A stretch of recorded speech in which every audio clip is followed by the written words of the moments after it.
মুদি দোকানে বিড়ি সিগারেট বিক্রি করা যাবে কিনা? না ভাই, জায়েজ হবে না, কারণ আল্লাহ সুবহানাহু ওয়া তাআলা বলেছেন ওয়ালা তাআওয়ানু আলাল ইসমি ওয়াল উদওয়ান, তোমরা গুনাহ এবং সীমা লঙ্ঘনের কাজে একে অন্যের সহযোগিতা করবে না।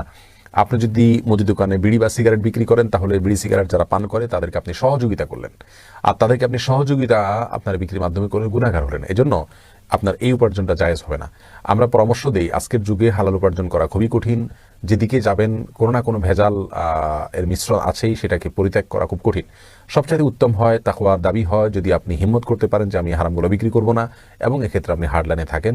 তাতে যদি কাস্টমার কিছু কমও হয় আপনি সবর করবেন, এটাও সবচাইতে উত্তম। যদি সেটা না পারা যায় এবং তাতে আপনার ব্যবসা বন্ধের উপক্রম হয়, লসের উপক্রম হয়, আপনি চলতে না পারেন, আর এর চেয়ে বেটার কোনো বিকল্প না থাকে, তাহলে আমরা বলবো যে এই যে পণ্যটা, এই পণ্যটার যে উপার্জন সেটাকে আপনি আলাদা করে রাখবেন, এবং সেটা আপনি ভোগ করবেন না, কোনো গরিব দুঃখীকে দান করে দিবেন সওয়াবের নিয়ত করা ছাড়া। বাস, তাহলে ইনশাআল্লাহ